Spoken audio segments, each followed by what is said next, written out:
Bonjour à tous. Aujourd'hui, nous sommes le vendredi 3 octobre 2025 et notre ami J.P. Martin Armstrong est avec nous. Bienvenue Martin. Eh bien, c'est toujours un plaisir de vous voir. Comment ça se passe de votre côté? Oui, tout va bien. Et juste avant de commencer la discussion, l'émission, je veux mentionner que Martin va organiser une conférence, la Conférence économique mondiale. Vous pouvez acheter un billet virtuel pour la conférence en utilisant le lien fourni dans la description de cette vidéo. Et ce sera quand, Martin?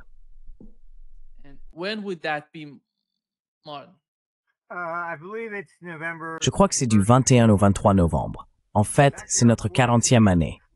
Oui, super, oui. Je sais pas, je vieillis, tu sais.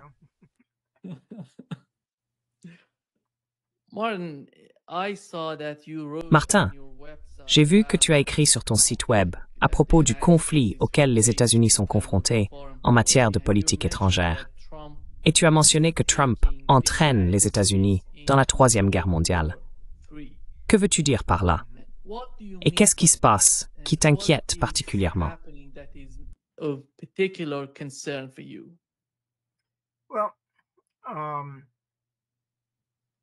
Eh bien, Trump est intervenu et en gros, il a dit, je crois de façon sarcastique, que Zelensky pouvait reprendre toute l'Ukraine et même obtenir davantage.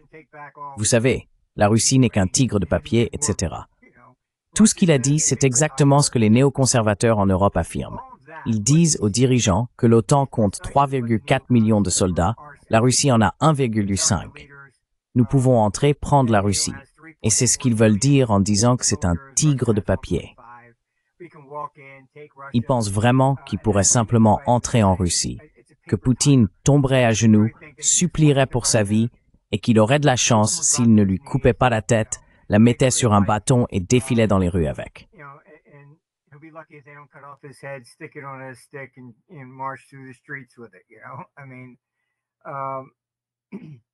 Vous savez, je veux dire, je ne vois même pas ça comme réaliste. Donc je pense que ce qu'il faisait, parce que je sais que c'est ce qu'ils disent, et donc je pense qu'il était sarcastique. Maintenant, ce qui m'inquiète, c'est qu'on ne peut pas discuter avec un imbécile. Et on devient soi-même un plus grand imbécile si on pense pouvoir le convaincre qu'il l'est. Et déjà, ce que je vois se passer là-bas, c'est qu'ils utilisent ce commentaire sarcastique pour dire « Vous voyez, Trump est avec nous ». Et c'est pas le cas, vraiment. Mais vous avez Zelensky qui s'en prend à la Hongrie. Oh, ils prennent du pétrole russe. Comme si, s'ils arrêtaient, la Russie allait s'effondrer, ou quelque chose comme ça. Je veux dire, tout ça, c'est du baratin néocon. Toute cette histoire de sanctions.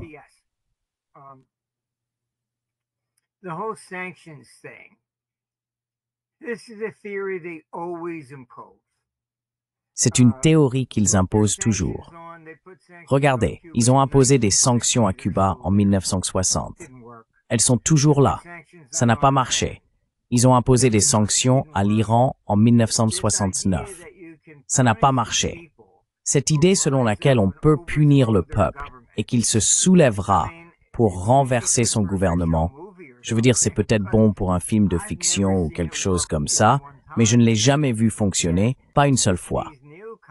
Pourtant, ces néoconservateurs racontent sans cesse la même histoire. Et c'est la situation dans laquelle nous nous trouvons. Tout ce que je peux dire, c'est que c'est la pire génération de dirigeants mondiaux que j'ai jamais vue de toute ma vie. Et je fais de la géopolitique et je traite avec des gouvernements depuis 50 ans.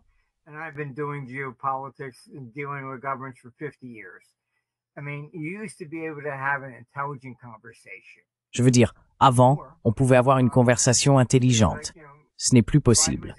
C'est comme, tu sais, Biden était là, est-ce que je dois apporter une serviette pour lui essuyer la bave ou quoi? Franchement, ce sont tous des marionnettes. Et honnêtement, je n'en connais aucun pour qui j'aurais du respect.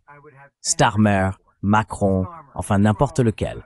Scholz, tu vois, ils sont tous pareils. Et je ne comprends pas. Comme tu le sais, je faisais partie du processus de sélection. Et avant 99, tout tournait autour de ça. On m'envoyait expliquer comment fonctionnait l'économie mondiale. Et la question c'était, est-ce que tu penses qu'il est assez intelligent pour gérer ça? Et après, je pense que l'État profond a vraiment pris le contrôle. I think the deep state really got control because Parce qu'ils m'avaient demandé de descendre, rencontrer Bush Jr. Comme je l'ai déjà dit, ils ont dit « Oh, celui-là est différent, il est vraiment stupide. » Et j'étais là, quoi? Et ils l'ont vraiment dit, ils ont vraiment utilisé ces mots. Et donc, ils ont choisi le cabinet. Ils ont choisi Dick Cheney. Ils ont tout choisi. Je veux dire, on m'a même proposé, vous savez, le poste de principal conseiller économique. J'ai dit non merci, ça m'intéresse pas. Je ne vais pas abandonner ma société pour ça. Et depuis, même quand Trump est arrivé la première fois, c'était pareil. Il disait « Oh, tu n'es pas un politicien, tu ne connais pas vraiment tout ça. » Et ils ont choisi son cabinet. Ils l'ont rempli avec John Bolton, etc., vous voyez. Et chacun d'eux lui plantait un couteau dans le dos. Donc oui.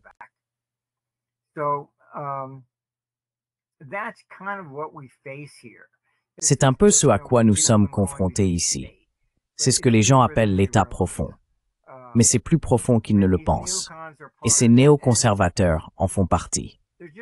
Ils sont simplement absorbés par leur pouvoir et ils ne sont pas là pour le pays ou la dette.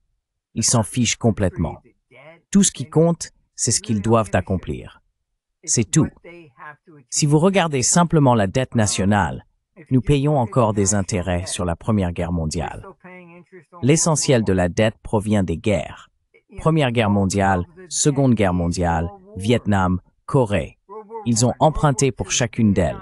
Ils ne l'ont jamais remboursé. Donc, nous payons toujours des intérêts.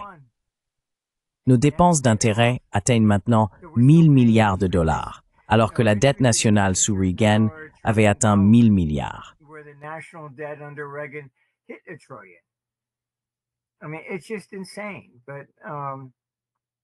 Je veux dire, c'est complètement fou. Mais c'est ça le problème en Europe. Le ministre des Finances du Royaume-Uni et la France ont au moins admis qu'ils pourraient avoir besoin d'un plan de sauvetage du FMI. Et ce que j'ai dit, j'ai étudié tout ça de fond en comble, c'est la faute du gouvernement.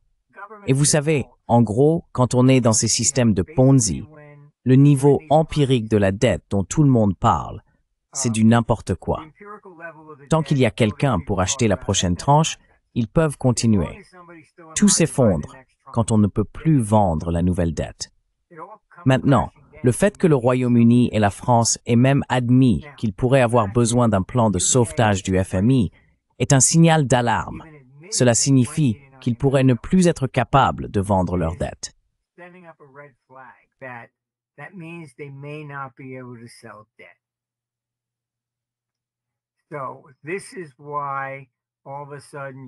C'est pour cela que tout à coup, on assiste à une escalade très très rapide vers la guerre.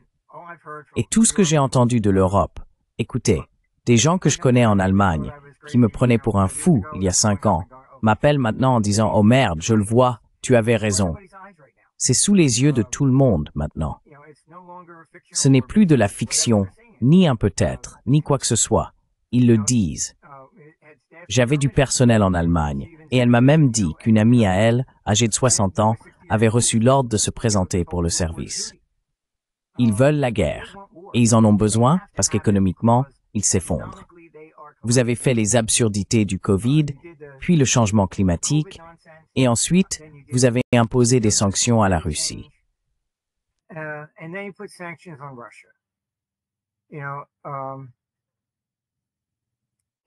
Vous savez, ça me rappelle le vieux film comique, Le shérif est en prison, où le type noir se met un pistolet sur la tempe et dit « Bougez pas » ou le noir y passe. Vous voyez? C'est exactement ce qu'ils font. Je vais me tirer une balle dans le pied pour vous prouver que je suis sérieux. Vous voyez? Mais l'économie allemande a déjà reculé d'au moins 3% et probablement plus près de 5% à ce stade. Et ça veut dire que le nombre d'emplois possibles a diminué. Ensuite, par-dessus tout ça, ils ont accueilli tous les migrants. Et ça crée toujours des troubles sociaux. Parce que ce qui se passe, même aux États-Unis, en 1844, vous pouvez vérifier, on était en pleine récession. Les États faisaient défaut. C'était le premier défaut souverain des États. Et les Irlandais arrivaient. Et donc c'est comme, eh bien, je vais prendre le boulot. And so it's like, well, I'll take the job. I'll work for $5 an hour instead of 8, you know. Je travaillerai pour 5 dollars de l'heure au lieu de 8. Et donc cela a mené les gens d'ici à ressentir que les migrants prenaient leurs emplois. Cela s'est transformé en fusillade dans les rues. C'est ce qui se passe en Europe. De plus, l'Europe est encore pire dans le sens où la grande majorité des migrants sont musulmans. Et il y a eu récemment des musulmans qui ont attaqué une synagogue en Grande-Bretagne. Vous savez, l'antisémitisme, à cause de Netanyahou, de ce qu'il fait à Gaza, etc. Ils pensent peut-être qu'il élimine tous les ennemis d'Israël ou peu importe. Mais en même temps, il a ravivé le sentiment anti-israélien ou l'antisémitisme.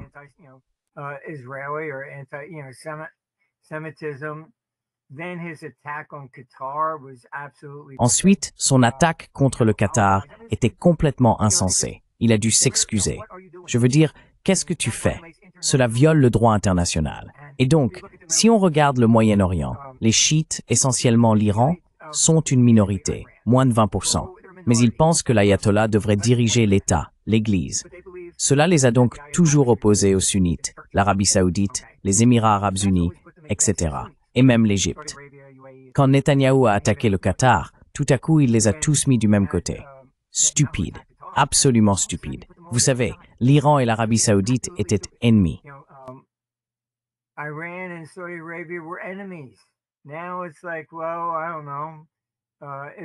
Maintenant, c'est comme si, eh bien, je ne sais pas. Peut-être qu'Israël n'a pas besoin d'être mis à genoux ou quelque chose comme ça. On a des conflits partout, absolument partout. En Amérique du Sud aussi. Je veux dire, ils s'en prennent au Venezuela et tu sais, au Brésil. Je veux dire, ils mettent Bolsonaro en prison et tout ça. Ensuite, tu vas en Asie, il y a des conflits entre la Thaïlande et le Cambodge, l'Inde contre le Pakistan, la Chine contre Taïwan. Il y a la Corée du Nord, la Corée du Sud et le Japon.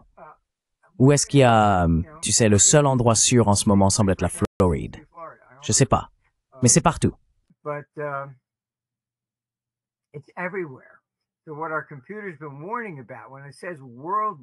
Donc, ce dont notre ordinateur nous avertit lorsqu'il parle de guerre mondiale, ce n'est pas comme la Seconde Guerre mondiale, un camp contre l'autre. Cela engloutit tout, d'accord? Partout où il y avait des différends, ils semblent ressurgir. C'est généralement causé par un déclin économique. Ce que je peux dire, que l'ordinateur m'a appris au fil des années, c'est que la guerre n'éclate pas quand tout le monde est prospère et satisfait. D'accord? Quand l'économie se dégrade, on cherche un coupable. C'est vraiment ça au fond. Et entre le Covid, le changement climatique et les sanctions contre la Russie, on a vraiment été stupide.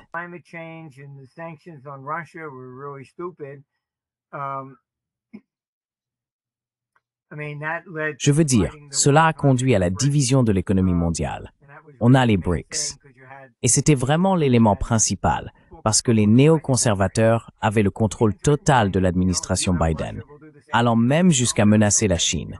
Si vous aidez la Russie, on vous fera la même chose. Et eux répondent, ah oui, d'accord. Vous voyez, c'est ce qui a créé les BRICS. Donc c'est partout. C'est pour cela que vous voyez l'or monter autant. Il pourrait atteindre un sommet temporaire, mais l'or est neutre. Et même les réserves des banques centrales augmentent. Pourquoi? Parce qu'ils savent aussi que si vous entrez en guerre, et si vous entrez en guerre avec les États-Unis ne paieront pas la dette que vous détenez. Ils feront défaut. C'est pour cela que la Chine vend massivement. L'UM est en difficulté. Ce sont des idiots.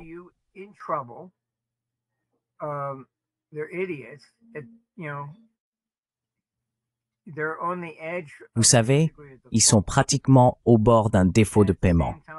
Et en même temps, c'est Poutine, Poutine, Poutine. Pourquoi devrais-je acheter votre dette alors que vous allez entrer en guerre? Vous ne pouvez déjà plus rien rembourser. Et puis le vrai problème de l'Europe, comme vous le savez, c'est qu'au moment de la création de l'euro, ils sont venus me voir. Et j'ai dit, écoutez, il faut consolider la dette. Je sais que beaucoup de gens n'ont pas vraiment compris ce que je voulais dire. Mais si je suis un gestionnaire de fonds, je prends le téléphone et je peux dire, achetez-moi 10 milliards de bons du Trésor américain. Je ne peux pas faire ça avec l'Europe. Je dois toujours prendre la même décision, comme si la monnaie, l'euro, n'existait même pas. Est-ce que je veux de l'Allemagne?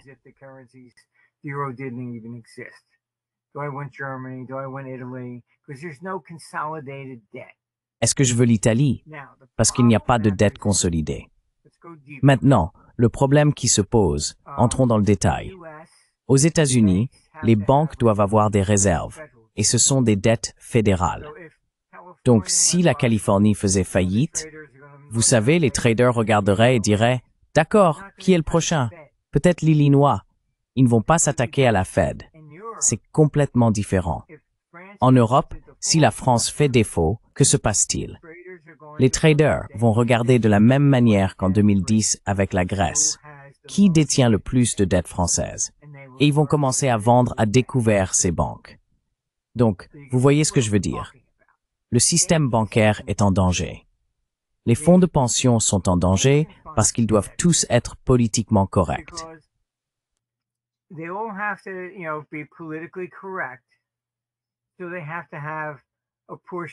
Donc, ils doivent assumer une part de la dette de tout le monde. Et puis, si l'un d'eux fait défaut, cela peut se transformer en contagion pour les autres, parce que ce n'est pas consolidé. En 1998, quand je me suis assis avec eux, j'ai expliqué que c'est ainsi que nous avons créé la monnaie. C'est Helmut Kohl qui a fait entrer l'Allemagne dans l'euro sans permettre au peuple allemand de voter. Parce que, comme il l'a dit avant de mourir, s'ils avaient voté pour rejoindre l'euro, il aurait perdu 7 voix contre 3. Donc tout le système de l'euro est une farce. Je veux dire, il n'a jamais été populaire. Ils disent que nous vivons en démocratie. Oui, c'est du grand n'importe quoi. Ils font ce qu'ils veulent de toute façon. Cela n'a rien à voir avec ce qui est bon pour le peuple ou quoi que ce soit d'autre.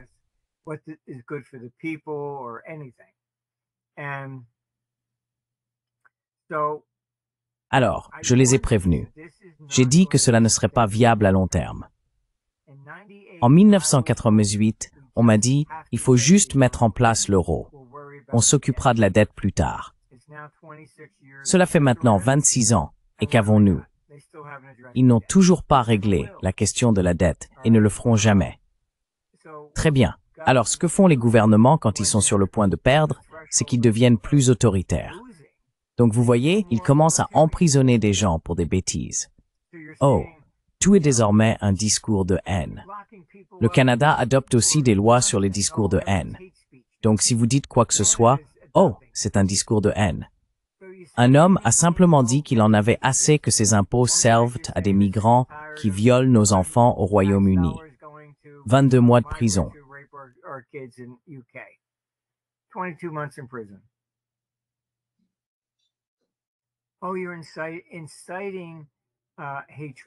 Oh, vous incitez à la haine. Où sont les preuves qu'il a incité quelqu'un d'autre?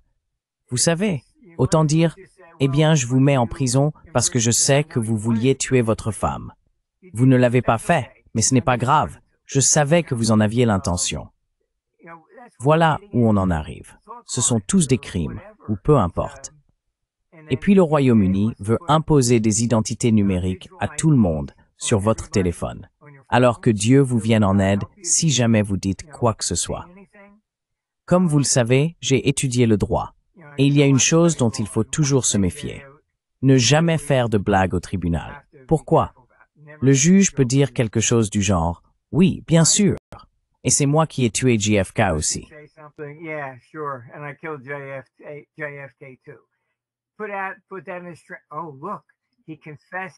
Mettez ça dans son procès-verbal. Oh, regardez, il a avoué avoir tué JFK. La transcription ne montre pas le sarcasme, elle ne montre que les mots. Voilà le problème quand on en vient à cette histoire d'identité numérique. Eh bien, je plaisantais. Eh bien, ça n'en a pas l'air, vous savez. Et la prochaine chose que vous savez, c'est 22 mois de prison. Au Canada, pour discours de haine, la peine maximale est la prison à vie. Et vous n'avez rien à faire. Il suffit de dire quelque chose. C'est devenu complètement fou. Je veux dire, complètement fou. Je n'ai même plus envie de quitter la Floride. Mais voilà ce qui se passe. C'est ce que l'ordinateur n'arrête pas de prédire avec cette histoire de 2032. On devient de plus en plus autoritaire à mesure qu'on s'en approche.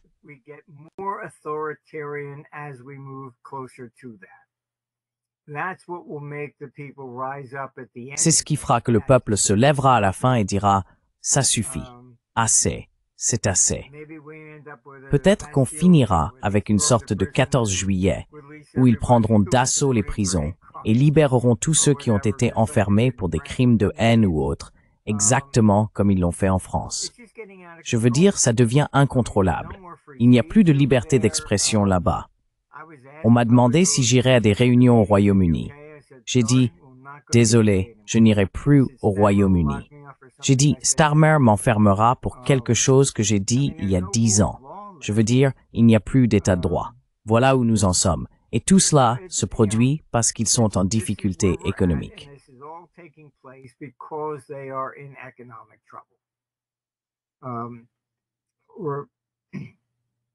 Nous devrions voir l'Europe entrer dans un déclin économique plus sérieux d'ici 2028. Et c'est en partie le problème avec Powell et la Fed. Vous savez, Trump dit qu'il veut baisser les taux d'intérêt, et Powell regarde les chiffres. Eh bien, il y a déjà plus d'argent qui arrive dans ce pays, fuyant l'Europe et d'autres régions, parce que l'économie ici ne décline pas comme on s'y attendait à cause des tarifs douaniers et de tout le reste. Cela devient simplement confus pour beaucoup de gens. Mais quand on entre dans ces conflits internationaux, le capital s'enfuit. J'ai montré, vous savez, que la plupart des pièces romaines datent du IIIe siècle.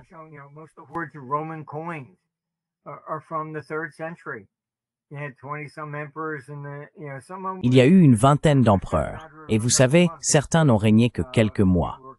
Les choses changeaient constamment, et on appelle cela la crise du IIIe siècle. C'est à cette époque qu'on trouve des trésors de pièces de monnaie. Les gens les enterraient parce qu'ils ne savaient plus vers qui se tourner. On ne pouvait pas faire confiance à la banque, ni au gouvernement. Un trésor a été découvert en Grande-Bretagne ces dernières années, plus de 50 000 pièces dans un pot. Quand elles sont enterrées ainsi, c'est évidemment pour une raison, mais la personne n'est jamais revenue les récupérer, n'est-ce pas? Voilà le traumatisme du IIIe siècle. Ils enterraient leur argent, et ce qui a survécu, ce sont les trésors laissés par ceux qui n'ont pas pu revenir les chercher.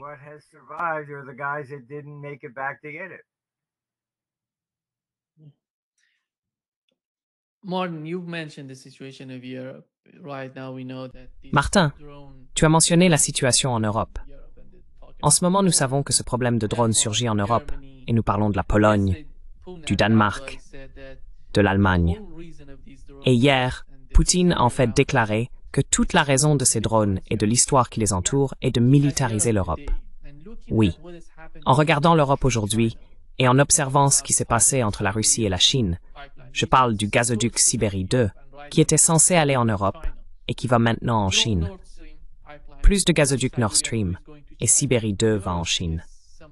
L'Europe est en quelque sorte, l'économie européenne s'effondre à cause de ce conflit continu, ce conflit insensé en Ukraine. Et le président russe affirme qu'ils essayent de militariser encore plus l'Europe.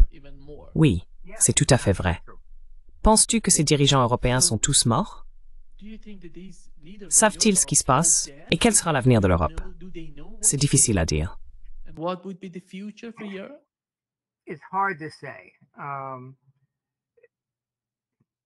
Je connais ces gens. Vous savez, certains de ces néoconservateurs et autres avec qui j'ai dîné au fil des ans. Mais ce que je veux dire, c'est que ce sont vraiment eux qui dirigent l'OTAN. Et c'est ce que je veux dire. Je ne suis pas impressionné par l'intelligence de ces dirigeants. Je parle à des gens en France, et ils appellent Macron le petit Napoléon. Écoutez, Starmer, il est en train de détruire l'économie britannique, et il a le sourire aux lèvres. Oh, nous gagnons. Mais qu'est-ce que vous gagnez? Et il veut emprisonner toute personne qu'il critique, même de loin. C'est ça la démocratie? C'est ça la liberté? Vous devenez bien pire que vous savez, la Russie sous le communisme de Staline.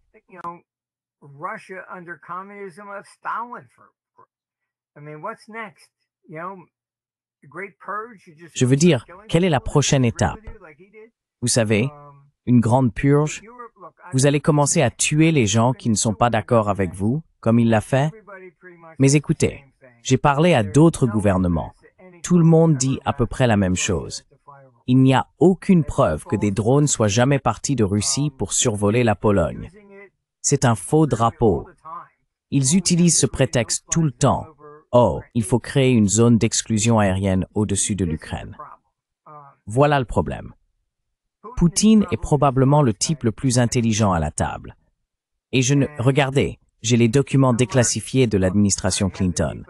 Même Bill Clinton, quand il l'a rencontré, a dit « Waouh, ce type est vraiment intelligent. » Voilà.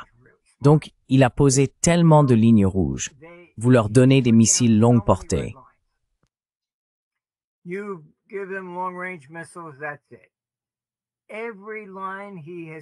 C'est ça. Chaque affirmation qu'il a faite, il suffit de les chercher sur Google et de faire une chronologie, ils franchissent la ligne. Pourquoi? Ils ont besoin que les gens s'engagent pour la guerre. Il faut être perçu comme la victime. C'est ce qu'ils font avec l'agenda socialiste de gauche.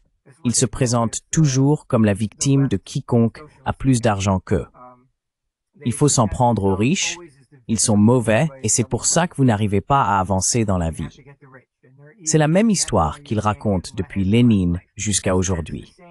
En temps de guerre, vous pouvez vérifier, cela s'appelle se rallier autour du drapeau. Même Hermann Göring à Nuremberg, lorsqu'il était jugé, on lui a demandé « Comment avez-vous réussi à faire suivre les Allemands ?» Et il a répondu « Oh, c'est facile. »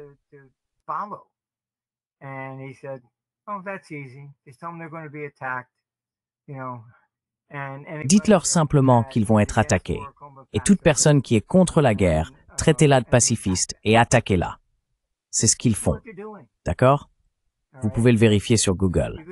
Ça s'appelle « Rassemblement autour du drapeau ».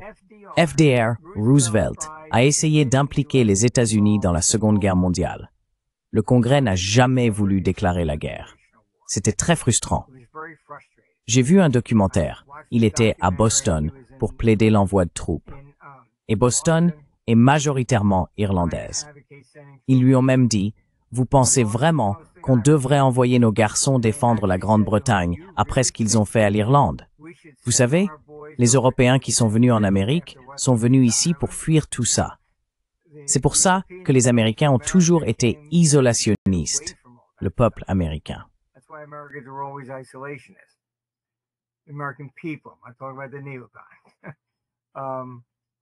Je parle de ce type, Neil. Et c'est pour ça que Roosevelt a tout fait pour pousser le Japon à attaquer. Il a gelé tous leurs avoirs, puis coupé leur approvisionnement en énergie. Quand le Japon a dit qu'il allait se procurer de l'énergie ailleurs, il a répondu « Eh bien, j'imposerai un embargo pour que vous ne puissiez en obtenir nulle part. » D'accord? J'ai tout ça sur mon site. L'information a même fuité.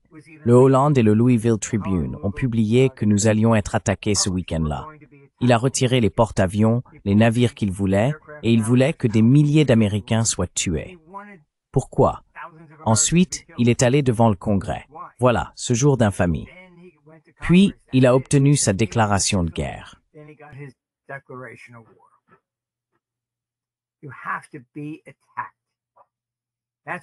Vous devez être attaqué. C'est à cela que servent tous ces drones. Oh, ils nous sabotent, vous savez. Ils mènent une guerre hybride, attaquent nos ordinateurs. Et vous avez Ursula qui dit que son avion était brouillé. Aucune preuve de cela. Zéro. D'accord? Et oh, des drones volent partout. Très bien. Font-ils quelque chose? Non. Ont-ils attaqué quoi que ce soit? Non. Et c'est ce qu'ils font. Ils n'arrivent pas à pousser Poutine à attaquer. J'ai parlé à des Ukrainiens, on leur a dit d'aller simplement à la frontière, puis à la dernière minute, on leur a dit d'envahir la Russie et d'entrer dans la région de Kursk. Et on m'a dit que cet ordre venait du MI6 en Angleterre. Pourquoi ont-ils envahi la région de Kursk?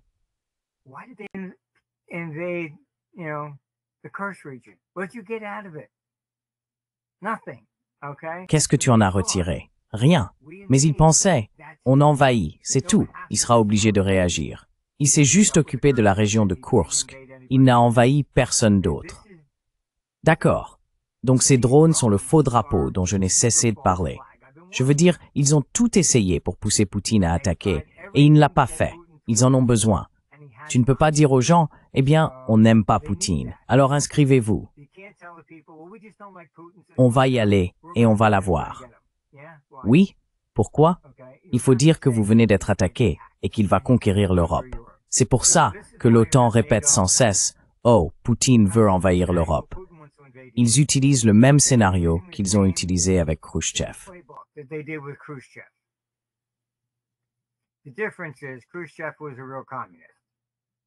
La différence, c'est que Khrouchtchev était un vrai communiste. Et il disait, tu sais, nous vous enterrerons.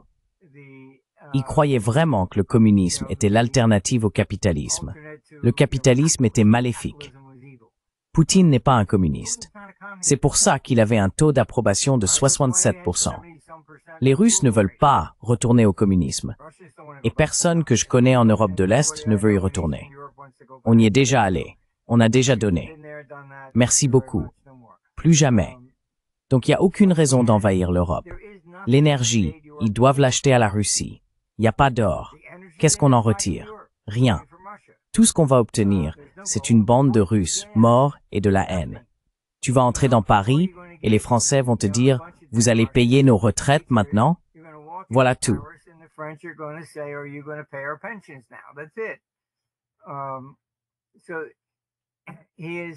Il a donc constamment affirmé qu'il n'était pas intéressé par l'invasion de l'Europe.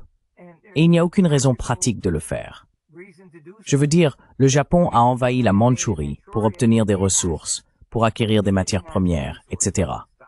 Il suffit de regarder l'histoire. Il doit y avoir un profit à en tirer. Vous savez, Alexandre le Grand, d'accord, très bien, on part à la conquête de la Perse. C'était toute la richesse, peu importe laquelle. On ne peut pas dire, allons envahir ce pays, qu'est-ce que j'en retire? Oh, rien. Les soldats gagnaient de l'argent grâce au butin. Ils partageaient la richesse. Il n'existe aucune preuve d'une bataille historique menée juste pour le plaisir. Il fallait qu'il y ait un enjeu. Le Japon, par exemple, cherchait à conquérir toute l'Asie pour s'emparer de toutes les ressources et de tout le reste.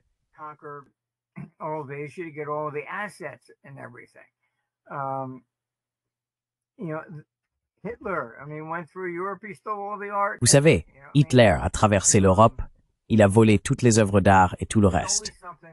Vous voyez ce que je veux dire? Il y a toujours quelque chose dans ce genre-là. Et dans ce cas, l'incitation pour l'Europe, c'est d'entrer pour conquérir la Russie. Il possède 75 000 milliards de dollars en ressources naturelles.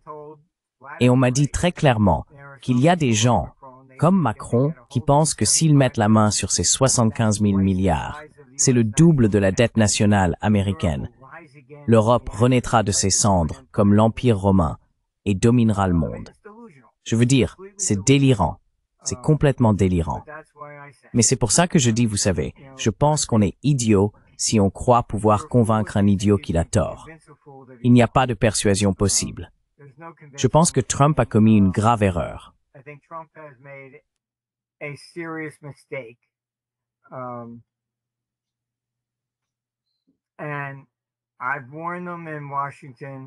Et je les ai prévenus à Washington. Du moins, j'ai eu un appel téléphonique avec quelqu'un qui leur était proche.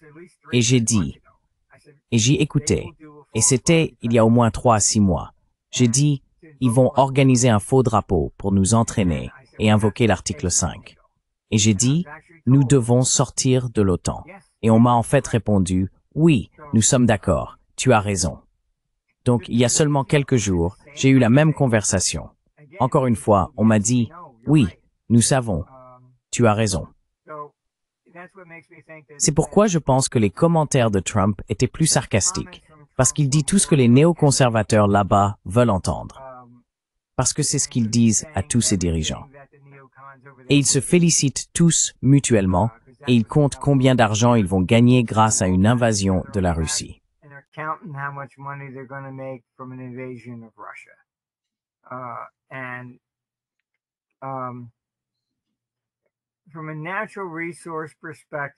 D'un point de vue des ressources naturelles, la Russie est le pays le plus riche du monde. Même en 1917, il devrait probablement en faire un film, Elle possédait les plus grandes réserves d'or de tous les pays de la planète. Quelqu'un les a cachées pour que les bolcheviks ne les trouvent pas. Beaucoup de gens ont essayé de les retrouver.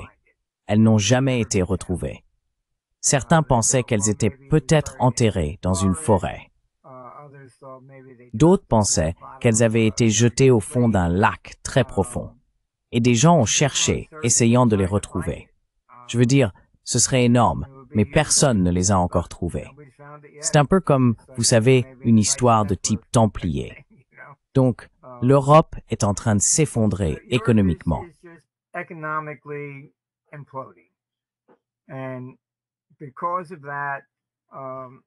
Et à cause de cela, une fois que vous confiez le pouvoir à un politicien de ce genre, comme on le dit à propos du communisme, on peut y entrer par le vote, mais il faut se battre pour en sortir. Et c'est tellement vrai. Si vous pensez que l'Europe va simplement rendre les rênes, oh désolé, nous avions tort, cela n'arrivera pas. Ils feront tout ce qu'il faut pour conserver le pouvoir, tout comme Zelensky en Ukraine. Il a suspendu toutes les élections et tout le reste. Et les Ukrainiens à qui je parle, je l'ai déjà dit, ils le détestent. Ils disent que s'il prenait feu, ils ne lui urineraient pas dessus avant qu'il soit mort. Ils ne le considèrent pas. En gros, ils ne se soucient pas de l'Ukraine. Ils ne se soucient pas du peuple. Lorsqu'il a été élu, il avait promis la paix.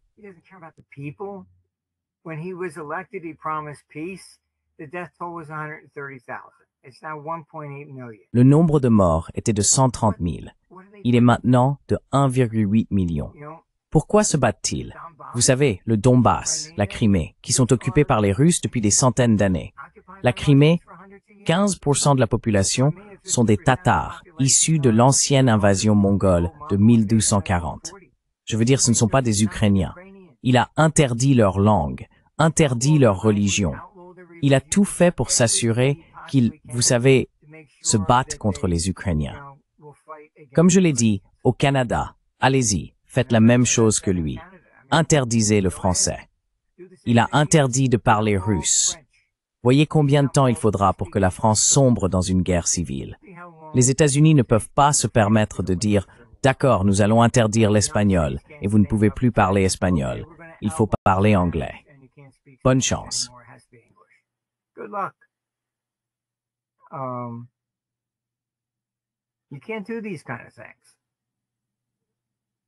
Tu ne peux pas faire ce genre de choses. Martin, quand on regarde Washington aujourd'hui, c'est totalement différent de ce qu'on entendait de la part de Donald Trump avant son élection aux États-Unis. Je me souviens de nombreux 4 ou 5 podcasts avec lui, où je lui parlais, et dans l'un d'eux, c'était totalement improvisé. On lui a demandé « Pourquoi ne faites-vous pas de changement de régime?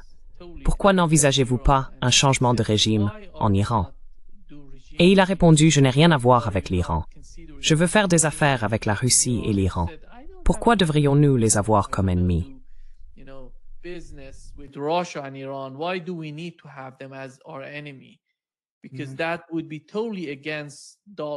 Parce que cela irait totalement à l'encontre du dollar et de la puissance du dollar. Mais après tout, aujourd'hui, nous avons appris que NBC a rapporté que Trump a demandé aux agences de partager des renseignements avec l'administration Zelensky pour aider à guider les missiles longue portée et les frappes de drones sur les infrastructures énergétiques russes. Et au Moyen-Orient, nous savons qu'ils accumulent des armes et que des ravitailleurs aériens sont présents dans la région. Il semble que dans les 4 ou 5 prochains jours, une nouvelle guerre va éclater entre l'Iran et Israël. Qui dirige vraiment à Washington? Who's running the show in Washington? I think he has been, Je pense qu'il a été... Écoutez, tout ce que je peux dire, c'est que je pense qu'il a été endoctriné par les néoconservateurs. Netanyahou a fait ses études à Philadelphie. Il traînait avec les Kristol. D'accord, Irving Kristol est celui qui a lancé tout le mouvement néoconservateur. Donc je sais que Netanyahou est un néoconservateur. Je pense que parce qu'il a évincé John Bolton et Victoria Nuland, je n'étais pas content de son choix de Rubio, parce que je sais que Rubio est aussi un néoconservateur. On m'a dit qu'il avait fait ce choix comme compromis avec les néoconservateurs. Rubio est simplement plus intelligent. Il n'est pas aussi brutal que Bolton, McDowell, Cheney ou ceux du genre. Oh, il faut juste les détruire, vous voyez. Il est plus doux, plus indirect. Mais Trump, à mon avis, pense à tort maintenant qu'en augmentant la pression, il pourra amener Poutine à la table des négociations. Turning up the pressure will get Putin to come to the table. And he's dead wrong. Et il a complètement tort. Il a de la chance que je ne sois pas Poutine, parce qu'à ce stade, j'aurais déjà bombardé Kiev. C'est la source de tous vos problèmes. Je l'aurais fait et j'aurais dit, très bien, mettez tout le reste en attente. C'est ça que vous voulez. Parce que tous ces néoconservateurs répètent qu'il n'appuiera jamais sur le bouton, car il sait que ça se retournerait contre lui. Et moi, je ferai simplement ce que les États-Unis ont fait à Nagasaki et Hiroshima. Vous larguez les tracts, vous leur donnez 24 heures pour partir, puis vous anéantissez la ville. Je pense qu'il faut une démonstration pour prouver que ces néoconservateurs ont tort. Si quelqu'un entre chez moi avec l'intention de me tuer, ne pensez-vous pas que si j'ai une arme, je vais m'en servir? Il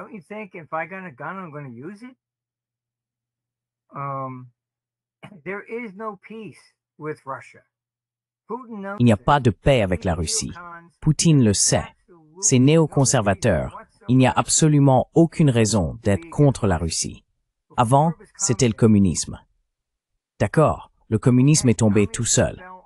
Personnellement, je pense qu'ils sont juste frustrés de ne pas avoir pu tirer sur quelqu'un parce qu'ils ont passé toute leur vie à rêver de cette guerre contre la Russie. J'étais à Washington quand Gorbatchev a prononcé son discours et Reagan voulait aller le rencontrer. Et je sais ce qu'ils ont dit. D'accord? Ils ont dit, et ils ne pouvaient plus l'appeler communiste, ils ont dit, on ne peut jamais faire confiance à un Russe. Donc le terme est passé de communiste à simplement détester les Russes. Pourquoi? Il n'y a aucune raison logique à cela. Pourquoi?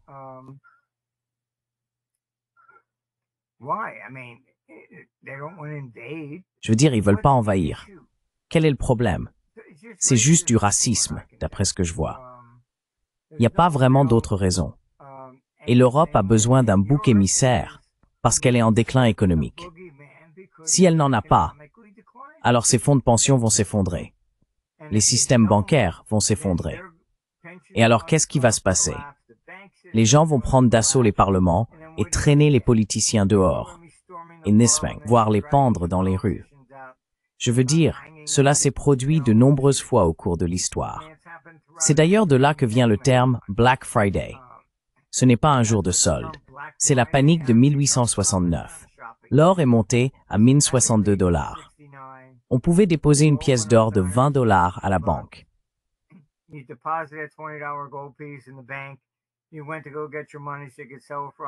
Vous êtes allé récupérer votre argent pour pouvoir le vendre à 162 $. Et ils vous ont tendu un billet vert de 20 $. Vous ne pouvez pas déposer 20 $. Voilà, 20 $. Ils ont commencé à sortir les banquiers et à les pendre dans les rues. C'est ce qu'ils ont appelé le vendredi noir. Ils ont dû envoyer les troupes, la milice, pour sauver la situation, parce qu'ils les pendaient tout simplement. Donc, ce genre de choses s'est produit de nombreuses fois au cours de l'histoire. Je pense donc que Trump est du mauvais côté. Je pense qu'il croit peut-être qu'en faisant tout cela, il forcera Poutine à venir à la table des négociations. Maintenant, si j'étais Poutine, je saurais ce qui se passe ici. Je ne signerai jamais un accord de paix. Pourquoi? Parce qu'ils ne veulent pas la paix. L'Europe ne veut pas la paix. Les néoconservateurs ne veulent pas la paix.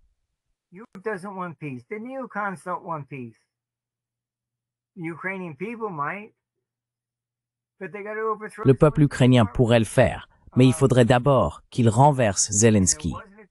Et il y a eu une tentative d'assassinat contre Zelensky. Je crois que c'était en mai de l'année dernière, 2024. Alors qu'a-t-il fait? Il a renvoyé ses gardes du corps et les a remplacés par des gardes du corps américains et britanniques, parce qu'il ne fait même pas confiance au peuple ukrainien. Franchement, c'est complètement fou là-bas. Complètement fou. Donc je pense que Trump, Je ne pense pas qu'il croit mener la Troisième Guerre mondiale. Je pense qu'il essaye de montrer qu'il est dur, comme il l'a fait avec les tarifs douaniers, ces 200 cents, et il s'attend à ce qu'ils reviennent négocier. Mais là, on ne parle pas de tarifs douaniers.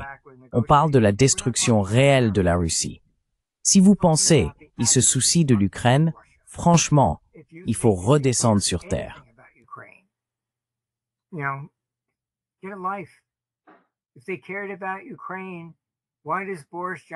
S'il se souciait vraiment de l'Ukraine, pourquoi Boris Johnson saute-t-il dans un avion pour empêcher chaque accord de paix? Vous savez, il fait la une de la presse norvégienne. Nous sommes dans une guerre par procuration avec la Russie. Cela n'a rien à voir avec l'Ukraine. Si vous pensez qu'il suffit de repousser la Russie hors d'Ukraine, et que c'est ça la paix? Non, ils ne vont pas s'arrêter là. Poutine le sait. Et regardez, l'arrogance de ces gens dépasse l'entendement. Vous aviez Kallas, qui est la numéro 2 de l'UOMOB, et je l'ai même mis sur mon blog. Elle a rencontré le ministre des Affaires étrangères de Chine. Oh, vous ne devriez pas soutenir la Russie. Vous devriez vous retirer. Nous devons les vaincre, toutes ces absurdités. Ce qu'il a dit était très clair. What he said was straight up. We're not prepared to see Russia lose. Nous ne sommes pas prêts à voir la Russie perdre. Et elle a dit, oh mon Dieu, oui, pourquoi?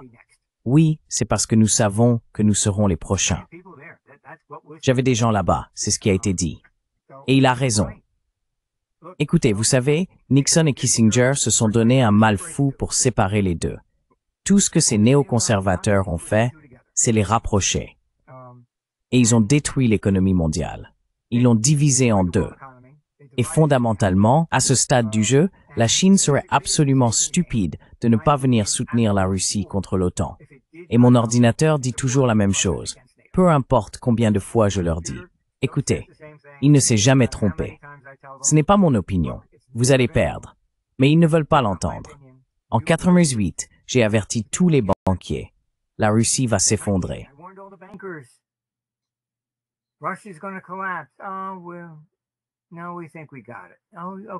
Oh, eh bien non, on pense qu'on a compris. Oh, d'accord. Effondrement. Long-term capital management. La Fed doit intervenir, renflouer un fonds spéculatif, parce qu'ils ont tous perdu tellement d'argent. Ils écoutent pas. Vous savez, et regardez, je l'ai crié sur tous les toits. Vous allez perdre. Ils n'écoutent pas. Peut-être que tu te trompes. Eh bien, que se passe-t-il si j'ai raison? Ils veulent seulement croire ce qu'ils veulent croire. Et Jules César l'a dit il y a 2000 ans. Rien n'a changé depuis. Les gens croient ce qu'ils veulent croire. Ils veulent penser qu'ils peuvent conquérir la Russie, dominer le monde à nouveau, se taper la poitrine comme Mighty Joe Young ou quelque chose du genre, ou King Kong sur l'Empire State Building. C'est ce qu'ils croient. Trump, je pense, devient aussi trop égocentrique. Il pense qu'il essaye de négocier.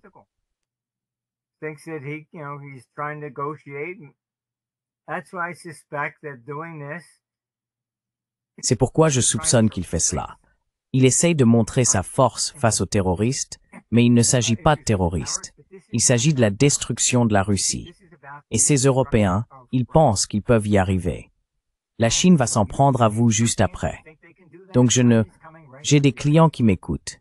Ils quittent l'Europe à toute vitesse. Nos grandes institutions ont déplacé de l'or. J'ai dit, vous feriez mieux de le sortir de là, parce que les contrôles de capitaux arriveront dès que la première balle sera tirée et vous ne sortirez plus rien d'Europe. Donc, je serai très prudent. L'Europe instaurera des contrôles de capitaux. Ils le font toujours. Et si vous pensez que le Bitcoin va pouvoir vous sauver, désolé. Vous savez, ils vont annuler la monnaie.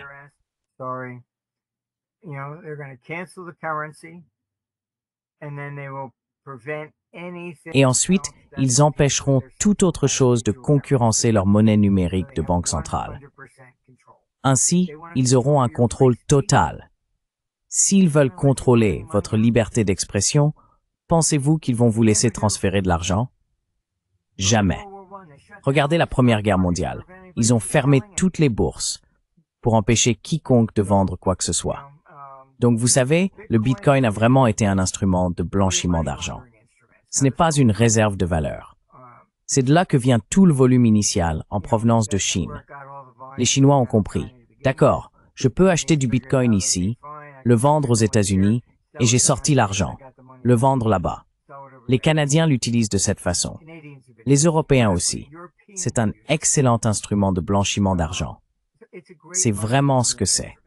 Donc, ce que vous verrez, c'est qu'ils le savent, tout comme la Chine l'a fait.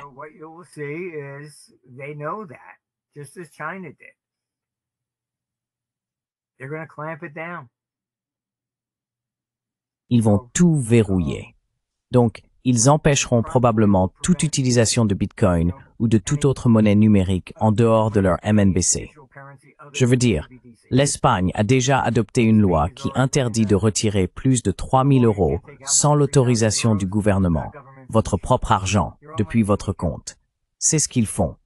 Ils ont même suspendu l'or. J'ai donc écrit un article pour nos lecteurs européens et j'ai dit, vous savez, ils vont probablement restreindre l'or, comme ils l'ont toujours fait. Au moins pendant la Première et la Seconde Guerre mondiale, surtout la Seconde, où même les Américains ne pouvaient pas échanger d'or.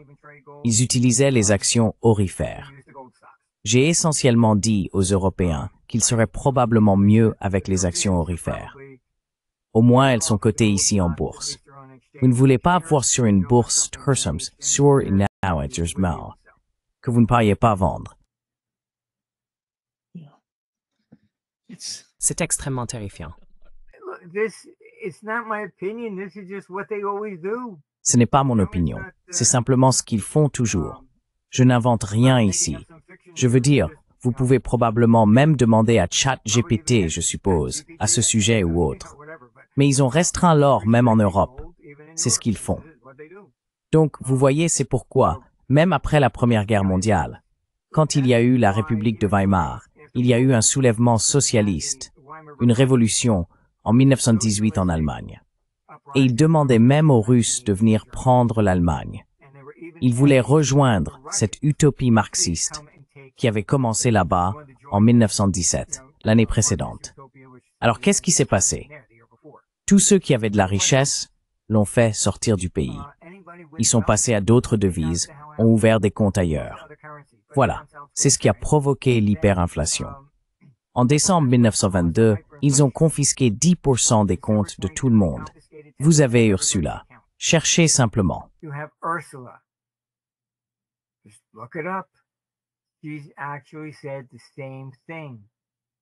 Elle a en fait dit la même chose. Nous pouvons prendre les actifs inutilisés des comptes des gens pour financer la guerre. Inutilisés parce que c'est juste de l'argent qui dort. Alors nous allons l'utiliser.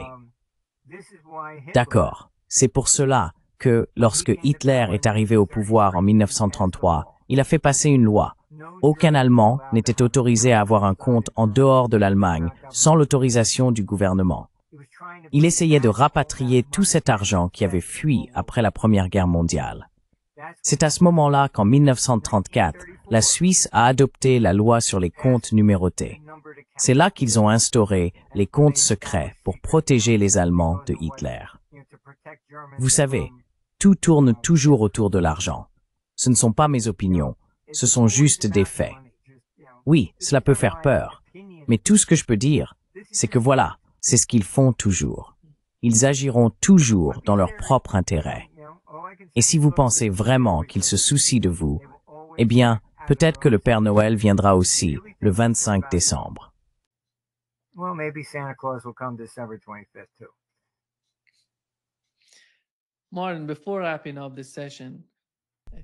Martin, avant de conclure cette session, je pense qu'il est important de regarder ce qui se passe au sein du mouvement MAGA et la façon dont Tucker Carlson parle du Moyen-Orient.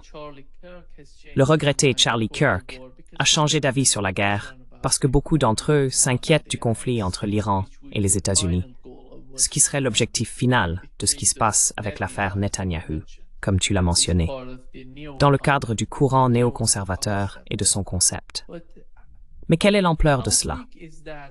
Parce que Charlie Kirk essayait, nous l'avons appris après son assassinat, de tout faire pour éviter une guerre entre l'Iran et les États-Unis. Il est allé à Washington, il a parlé avec Donald Trump, Et aujourd'hui, Tucker Carlson fait la même chose. Right now, Tucker Carlson is doing the same.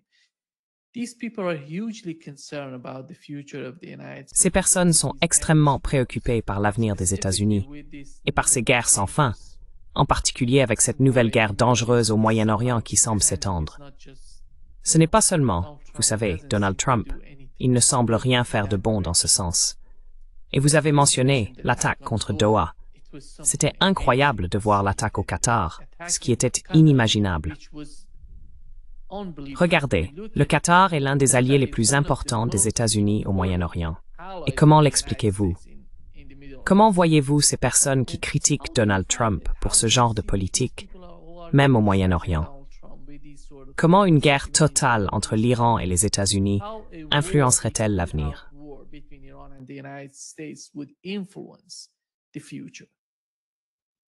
Well, because I don't think it's going to be simply Iran. Eh bien, parce que je ne pense pas que ce sera simplement l'Iran. Ils vont s'allier avec la Russie et la Chine. Je veux dire, vous divisez le monde. Et regardez, j'ai étudié la stratégie militaire. Si j'étais à leur place, je prendrais essentiellement, j'agirais en Europe. Simultanément, j'envahirais Taïwan. Et comme troisième axe, j'utiliserais l'Iran pour attaquer Israël. Maintenant, la raison pour laquelle je dis cela, c'est parce que c'est ainsi que Napoléon a perdu. On ne peut pas mener des guerres sur tous les fronts à la fois. C'était facile quand il n'y avait que les Alliés contre Hitler d'un côté et les États-Unis en Asie contre le Japon. Honnêtement, c'est ce que je ferais. J'envisagerais une attaque en 3 volets et cela submergerait l'autre camp. Il faut créer de la désunion. Je regarde simplement l'histoire. Comment fait-on? I mean, I'm just looking at history, how you do it. That's what I would do. You know, and C'est ce que je ferais. Vous savez, je les ai prévenus, mais on dirait que ça entre par une oreille et ça sort par l'autre. Encore une fois, je pense que c'est parce que ces néoconservateurs détestent tout simplement les Russes. J'étais, vous savez, peut-être, quand était-ce l'année dernière, je crois. J'ai parlé à quelqu'un au Capitole, vraiment au plus haut niveau, et on m'a dit qu'ils avaient été informés que les États-Unis seraient en guerre avec la Chine, pas avec la Russie. Et j'ai dit, écoutez, je suis désolé, mais mes informations disent exactement le contraire. Et je pense que ce qui se passe, c'est qu'on vous raconte des conneries. Donc, vous faites attention à la Chine, mais vous ne faites pas attention à ce qu'ils font en Europe. Peut-être 6 mois après cette conversation, ils m'ont rappelé et ont dit, d'accord, tu avais raison. Maintenant, la CIA et les autres, ils devraient avoir des informations aussi bonnes que les miennes.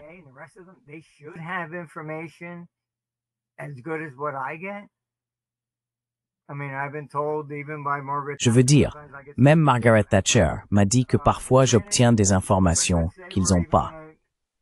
Mais admettons, supposons que nous sommes sur un pied d'égalité. Pourquoi est-ce que je parle de la Russie alors qu'eux parlent de la Chine? Parce qu'il y a quelque chose qui cloche ici. J'ai dit qu'ils vous orientent dans une autre direction pour que vous ne fassiez pas attention à ce qu'ils font ici. C'est tout ce que je peux dire. Mes sources ont été pratiquement infaillibles. Écoutez, nous avons des bureaux partout dans le monde et nos clients partagent le même état d'esprit. Les Allemands ne veulent pas voir la guerre. Les Asiatiques ne veulent pas voir la guerre. Donc tout le monde se demande, « Hé, qu'est-ce qui se passe ici ?» Je viens d'apprendre que l'Allemagne essaie de faire passer des lois qui leur permettraient de tout contrôler, y compris la liberté de voyager.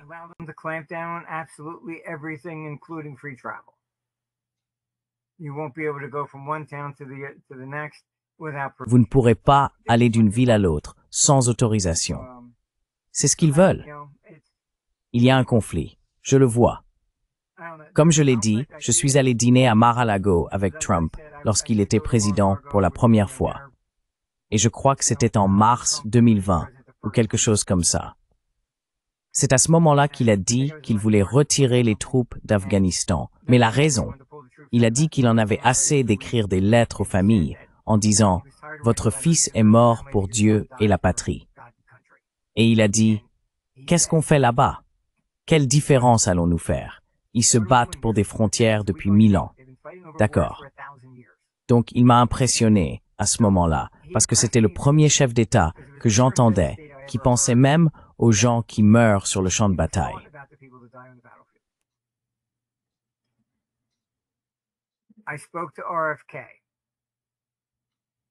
J'ai parlé à RFK. Même chose. C'est pour ça que j'essayais un peu de le pousser à nous rejoindre. Il était contre la guerre. Il m'a même demandé comment je résoudrais la guerre en Ukraine. Donc, tu vois, j'ai été dans les coulisses. Je vois tout sous tous les angles, tu sais. Je vois là un conflit avec ce que fait Trump. Et tout ce que je peux dire, c'est que je pense que dans sa tête, il croit renforcer la position, pensant qu'il fait ça pour des raisons de négociation. Mais il se trompe. Zelensky prend ses ordres des néoconservateurs, pas de Trump. Si tu lui donnes des missiles longue portée, il a menacé de raser le Kremlin. Il a même dit « J'espère que vous avez des abris anti-bombes ». C'est peut-être la seule façon, et vraiment peut-être, de pousser les Européens à se bouger et à se demander « Est-ce vraiment ce que vous voulez ?»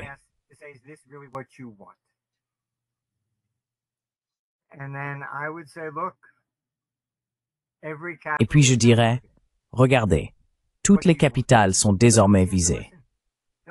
Que voulez-vous? Personne ne semble écouter. Personne ne semble s'en soucier. Ils laissent ces néoconservateurs faire tout ce qu'ils veulent. L'Ukraine n'est rien d'autre qu'un pion sur un échiquier. Ils ne se soucient pas qu'il reste un seul Ukrainien à la fin de la journée. Ils s'en fichent. S'ils en avaient vraiment quelque chose à faire, ils n'auraient pas agi ainsi tout ce temps. Et pourquoi vous battez-vous? Comme je l'ai dit, pourquoi? Un territoire? Vous savez, la solution était très simple. La Tchécoslovaquie s'est divisée selon des critères ethniques. République tchèque, Slovaquie. La Yougoslavie s'est disloquée. Serbie, Croatie, Arménie. On se sépare selon les lignes ethniques. C'est en partie notre problème avec l'Ukraine. Elle aurait dû être divisée. C'était l'accord de Minsk. Merkel l'a même signé.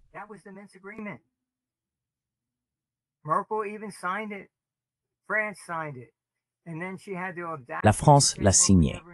Et ensuite, elle a eu l'audace de dire « Eh bien, nous n'avons jamais eu l'intention de le respecter. C'était juste pour permettre à l'Ukraine de se constituer une armée. » Regardez le Moyen-Orient. J'ai débattu avec Bill Kristol. Son père a lancé tout le mouvement néoconservateur. Dans les années 90, il disait « Oh, si nous allons au Moyen-Orient, nous éliminerons Saddam Hussein, Assad en Syrie, et Kadhafi, nous apporterons la paix au Moyen-Orient. » C'est ce qu'il m'a dit. Je lui ai répondu, « Tu es fou? Tu y es déjà allé au moins? Moi, j'ai été dans tous ces endroits. D'accord? C'est une culture tribale. Ils ne se considèrent pas tous comme Irakiens ou Syriens ou autres. Ils se voient comme sunnites contre chiites contre kurdes. Ce sont nous qui avons tracé les frontières, pas eux. Nous avons découpé l'Empire ottoman après la Première Guerre mondiale.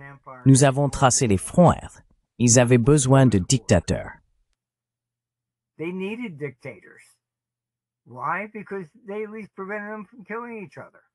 Pourquoi? Parce qu'au moins, ils empêchaient les gens de s'entretuer. Une fois que vous avez retiré les trois, qu'est-ce qui reste? Rien d'autre que des guerres civiles. Vous avez les excuses de Tony Blair. Elles sont sur YouTube, regardez-les. Il a dit « Nous pensions libérer le peuple de la tyrannie de Saddam. » Écoutez toutes les conneries des néoconservateurs. Et puis il ajoute « Nous n'avions pas réalisé que nous les exposions à plus de violences sectaires. » L'État islamique arrive, décapite des gens et tout ça. C'est ce que Saddam empêchait. Et par-dessus toute cette folie, Saddam était l'ennemi numéro 1 de l'Iran. Ils ont éliminé Saddam et vous avez renforcé l'Iran. Je veux dire, c'est...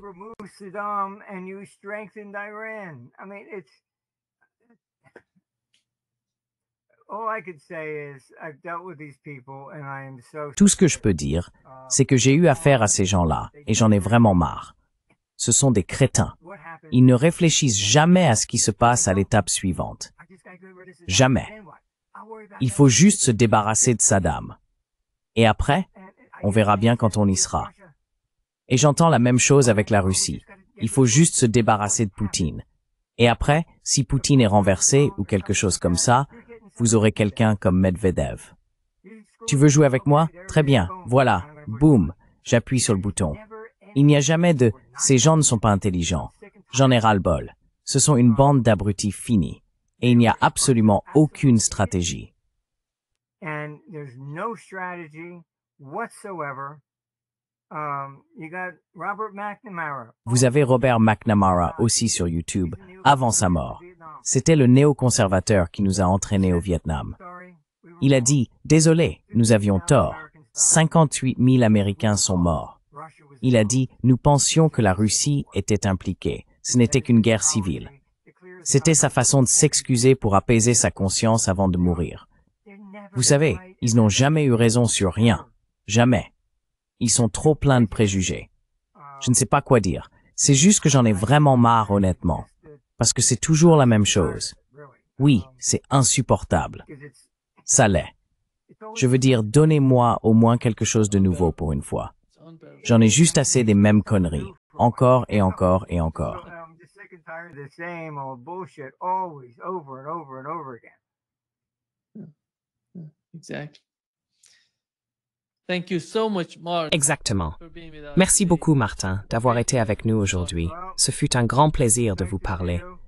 Eh bien, c'est agréable de vous voir. Prenez soin de vous là-bas. Prenez soin de vous. Au revoir. Merci.